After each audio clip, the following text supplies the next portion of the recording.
Shalom kekasih Tuhan. Firman Tuhan pada hari ini terambil dari Injil Markus pasal 8 ayat 31 hingga ayat yang ke-38. Tema dari perenungan kita adalah ditolak. Apakah saudara pernah ditolak? Entah itu karena cinta, karena status sosial, ekonomi, ditolak dari pekerjaan tanpa alasan, atau ditolak dalam pelayanan, karena saudara dianggap sebagai hamba Tuhan yang bermasalah. Bahkan ditolak oleh keluarga dan saudara, karena kehadiran saudara tidak diharapkan. Apapun penyebabnya, penolakan itu sangat menyakitkan, mengecewakan, dan mengerdilkan semangat. Tetapi sebagai orang percaya, janganlah penolakan menghentikan langkah kita untuk terus berkarya dan berbuat baik. Saudara, Markus pasal 8 ayat 31 menuliskan demikian. Kemudian mulailah Yesus mengajar kepada mereka bahwa anak manusia harus menanggung banyak penderitaan dan ditolak oleh tua-tua, imam-imam kepala, dan ahli-ahli Taurat, lalu dibunuh dan bangkit sesudah hari yang ketiga. Firman Tuhan ini menjelaskan bahwa inilah saat pertama kalinya Tuhan Yesus memberitahukan tentang penderitaan yang akan dihadapinya. Tuhan Yesus mengatakan bahwa dirinya akan mengalami banyak penderitaan.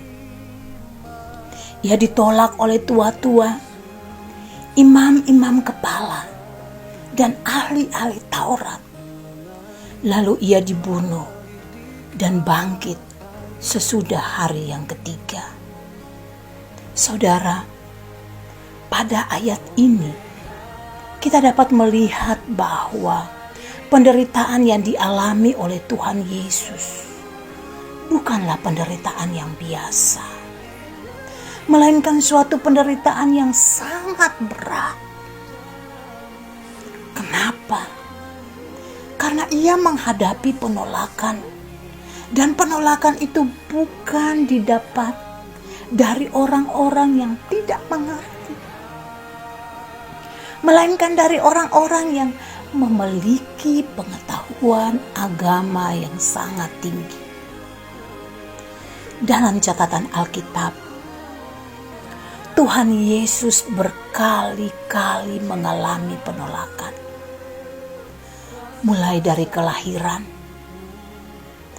tidak ada yang mau menerima dia. Tidak ada tempat baginya, sehingga ia harus dilahirkan di kandang domba. Sampai pada akhirnya dia terpaku mati di kayu salib.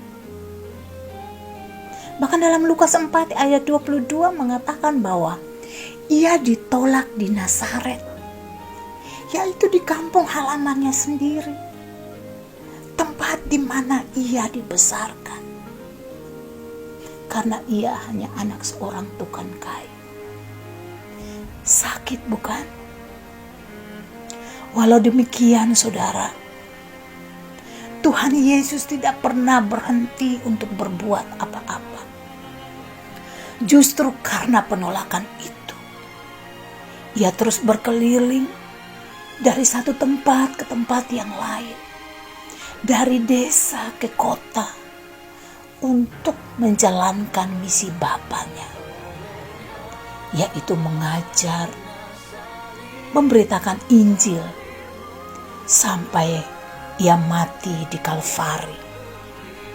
Saudaraku, penolakan tak mematahkan semangatnya untuk tetap berkarya dan berbuat kebaikan. Bagi kita, ditolak adalah suatu ujian hati dan proses pemurnian iman. Jika saat ini saudara sedang mengalami penolakan, janganlah kecewa dan putus asa.